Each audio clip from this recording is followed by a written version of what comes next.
Good morning, good morning! Mapagpalang araw pong muli sa ating lahat. At welcome pong muli sa vlog ng inyong lingkod, ang Maestro Panadero. Ngayon ay mag-monitor tayo dito sa ating mini fish pond. Unahin natin ang mga isda. Ayan. Ayan. So, monitor natin yung ating pregi na red tilapia. Ayan. Wala pang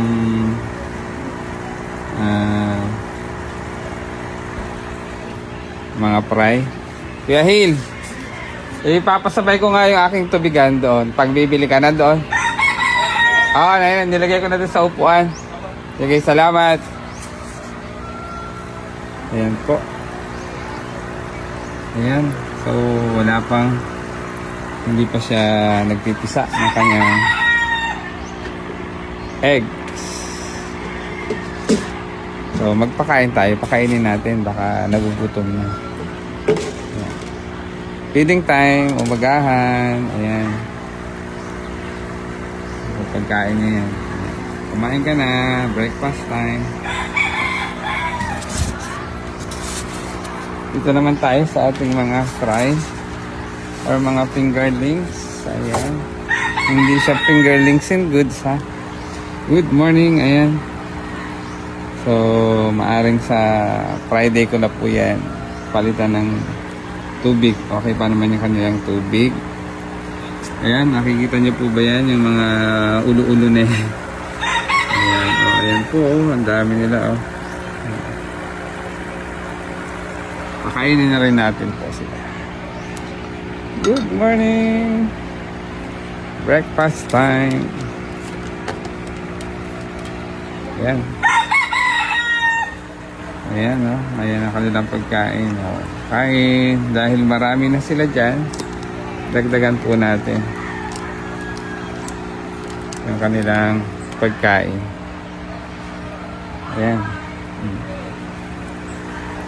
Ayan po yung isang malaki, yung malaki na, liksing-liksi, Ayan. Buhay na buhay talaga yan. Asan pa yung isa? Ayan po yung isa pa. Ayun. Ayan. Dalawa na po yung talagang siguradong mabubuhay. Ayan. Dahil marami sila dyan. Breakfast time. Sunod naman po ay ang ating mga malalaki. Ayan. Yung mga adult natin. So, dyan lang po kayo habang tayo ay nagmamonitor at nagpapakain ng ating alagang mga isda. Mga red tilapia.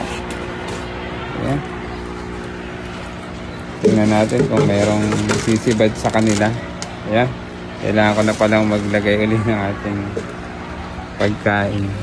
Ayan, good morning, feeding time. Ayan, mga busog pa.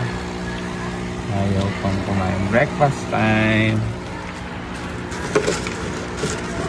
Talaga natin. Oops. Ayan, ayaw pa. Ayan. Mamaya nahihiya-hiya pa yan.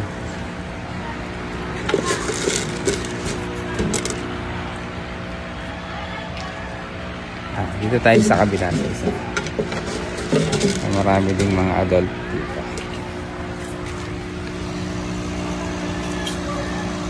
Ayun, nahihiya pa, natakot. Ayun. Ayun. Feeding time.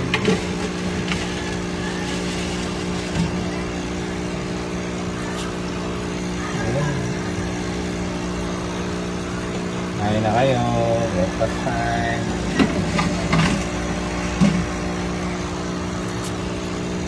Ayan, sapat na po sa kanila buong maghapon at magdamag ngayon. Bukas naman tayo. Ayan. So, nawa ay nasiyahan po sa aking reels and videos. Ayan. Ito po yung ating morning routine. Every morning bago tayo magklase. Ayan. So, So, kain na kayo dyan. Kakain na tayo. Ayan. At eto, nakapagdilig na rin tayo ng ating mga seedlings. Ayan. Kaya, gawa naman tayo ng iba pang mga gawain. Ayan. Po yung ating bilog na upo, ililipat na natin yan mamaya. Ayan. So, pwede na natin ilipat yung 1, 2, 3, 4. Yung 4 po na piraso niya. Ito mga sili. Ayan. Doon naman tayo sa greenhouse.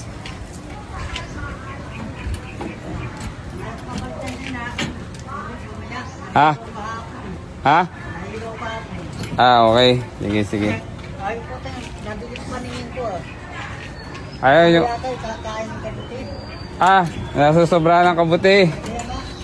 Okay, pagaling ka. Sabi ko, doon ko lang yung napangingis ko. Sige, sige, sige. Okay pa naman, okay pa. Hindi pa masyado malapit. Hindi pa, okay pa naman. Ayan. Ayan, didilim daw ang paningin. Ni Kuya Ludes. Ayan, baka sobrang sa trabaho. Pagod. Ayan, kung didilig na lang tayo mamaya gamit ang sprinkler. Ayan, ang ating native patola po. Ang lalapad ng dahon. Ayan. Monitor po natin. Ayan na po sila. Makiat na sila dyan sa ating trellis. Ayan. Namumulaklak na rin po. Ayun. Ayan. Eto na, blessings. Ayan. Ayan na po ang blessings natin. Ayun, may nakita na po tayo. Ayan. Ayun po. Ayan. Meron na siyang bunga. Ayan. Nakakatuwa. Tanggal ang pagod. Ayan. Didiligan natin yan mamaya dahil wala pang dilig. Ayan na po. May nakita na akong bunga. Ayan. Ng ating native patola. Iko tayo doon sa kabila. Ayan, yung mga nandito pa yung iba. Ayan, nilagyan natin ng nag-monitor tayo, nilagyan natin ng pagapangan nila. Oops! Si Kuya Ludes ay nasobra sa kabuti. Nahihilo. Baka high blood na din. Ito na po yan, ayan. So, ito pa po yung iba. Ang kakapal na ng dahon. Ayan po, mamasyal po muna tayo. At eto, hindi lang isa yung bunga na nakita natin dito. Ito pa po yung bunga niya. Ito yung bunga dito isa. Ayun yung bunga na isa. Ito yung pangalawa. Kapag medyo lumaki-laki na po yan, lalagyan na natin po ng organikong pamamaraan para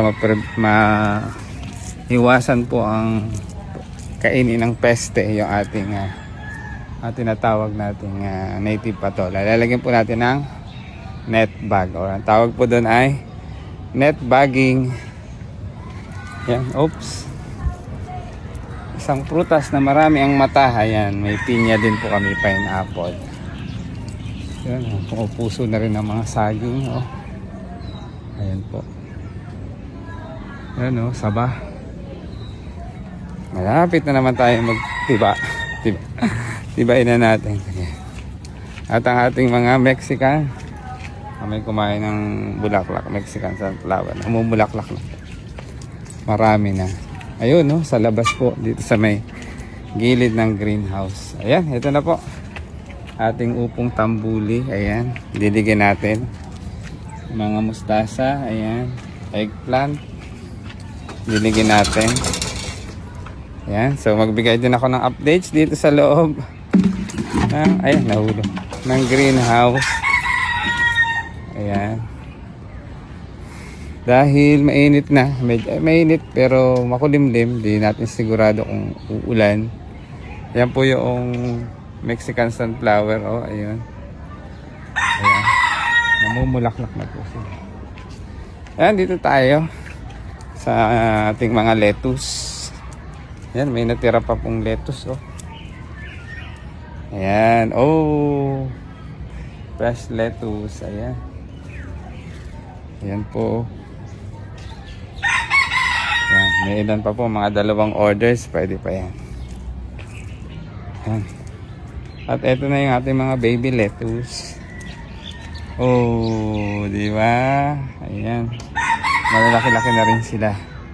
At eto ang maganda. Ayan, bunot natin. Oh, ang paboritong pechay ni Sir. Ayan, maestro panadero. Ang ganda po kapag nasa hydro ng pechay. Napakalalapad ng dahon at malulusog. Ayan, oh. Tingnan nyo po, ayan. For harvest na po yan. Kaya kung tayo ay magsisigang ng tilapia, ng bangus, o kaya naman ng karning baboy or ano man, ayan, pwede po yan. So magkahalo po siya at saka itong mustasa. Ayan, pechay, oh.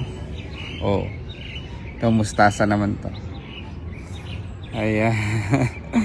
Nakakatuwa, tingnan. Ayan, picture muna tayo.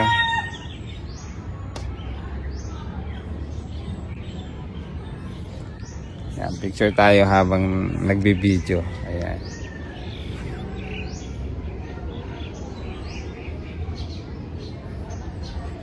Ang lapad ng dahon.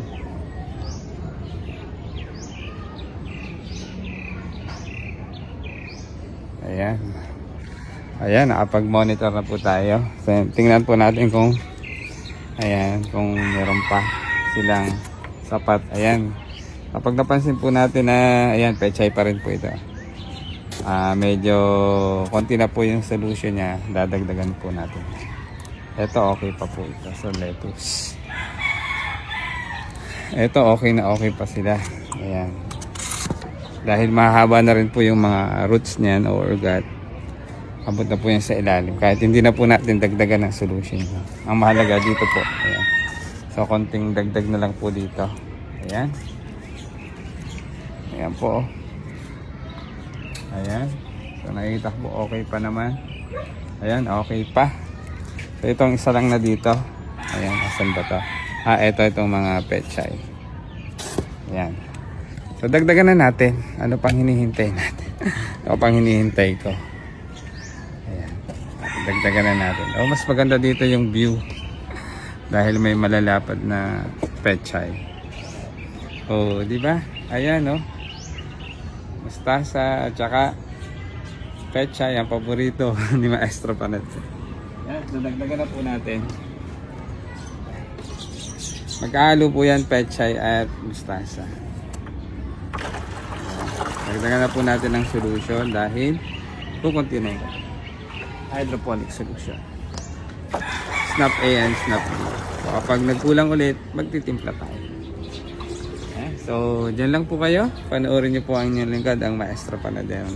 Huwag nyo i-scroll. Ayan. Panoorin nyo po ako hanggang sa dulo para matuwa, masiyahan kayo at matuto sa mga ginagawa ko po dito sa aming Gulayan sa Paaralan. Only here at Post Elementary School, Gulayan sa Paaralan. Thank you for watching. Kulang pa. So mauubos natin to. Natira dating tinimpla nating hydroponics solution. Snap A and Snap B. Ang ganda po ng pechay at saka mustasa dahil umiinit na. Nung nag-uulan po ay talagang medyo mahirap. Medyo mapangit ang result. Ayan, sapat na po yung solution. So, yung iba, mag-mix na rin tayo ulit. Ayan. Para tawag dito, may naka-ready na tayo.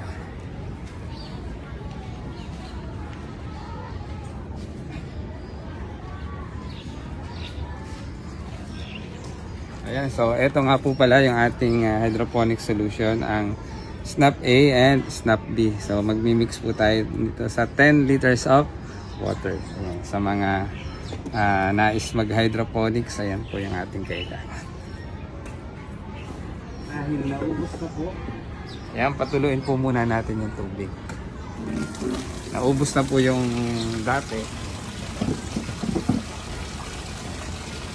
Kaya nagdala tayo ng panibago. Unahin natin ang Snap A. Isang puno lang po dito, tagay ulit po tayo. So isama po natin dun sa tumutulong tubig galing sa gripo. Hayaan po nating tumutulo para na namimix niya yung solution doon sa tubig. Tapos Snap B. Ayan. Yung Snap B naman po. Same, parehas lang din po yung amount. Masyado nang madami yung tubig kaya patayin po muna natin. Tapos ihahalo po natin siya sa tubig. Pwede po nating mano-manong haluin ang ating, kung may panghalo tayo o kaya naman to, pwede po nating haluin. Or habang tumutulo din po yung tubig, mamimix na rin po yan. So, bakit kailangan pong haluin? Para hindi po mamuo yung solution. Mix natin. Patuloy pa rin po natin para namimix yung tubig. Ayan. So, ayun po, okay na po yan. So dagdagan natin yung iba na ayan, alam natin.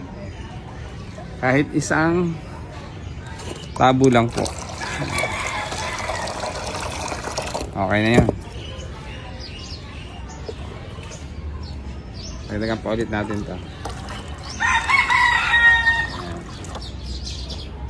Ito po, kahit hindi na kasi for harvest na po sila.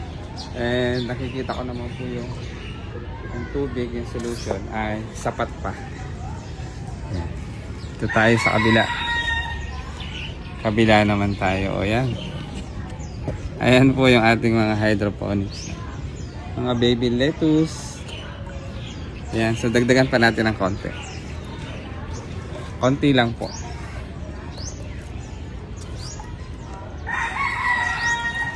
Ayan. Sapat pa yung tubig. Ito, sapat na sapat pa rin po.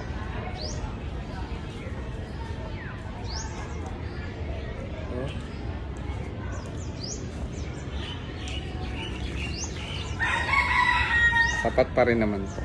Yung nandun po sa kabila, ayan. Dagdagan natin yan. Kahit isang tabo. Ayan. Ito po ay for harvest na rin. Nasa 42 days na po siya. Oh. Ayan. 42 days. Tanggalin muna natin to. Dagdagan natin ang solution. Ayan. For harvest na po. Available na po ito. Sino po ang nais. Ayan. Iikot natin yung ating. Ayan, no? Fresh na fresh and crunchy na lettuce. So, bili na po kayo. For only 35 pesos sa isang cup po.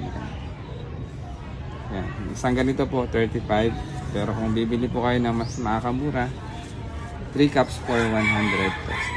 Yan. Sana po ay nag-enjoy at nagustuhan ang aking reels and videos. Ayan. So mga next day po, next time po tayo mag-set up ulit ng mga lettuce. Ayan. Uli, ito po ang nilingkod, ang Maestro Panaderong Gala na nagbibigay ng gulayan updates, fishery updates, at ayan, gulayan sa paaralan updates. Ating mga fresh pechay at mga mustasa. Kasama na rin po ang lettuce. Ayan. Tulo ang pawis ang nilingkod. Muli, ito po ang nilingkod, ang Maestro Panaderong Gala. Pagpalang araw, ingat po tayo palagi and God bless us always. So shoutout po muna sa ating mga stakeholders mula sa NUPA program. Ayan, maraming salamat po Ma'am Shell and Sir JP. Sa ating mga partner mula sa DA Calamba City, kay Ma'am Garrett, kay Ma'am AC, kay Ma'am Lani, ayan, kay Ma'am Ruby sa anilang head, ayan, kay Ma'am Janelle, ayan, sa lahat po ng mga representative ng DA Calamba City. Ayan, maraming salamat po.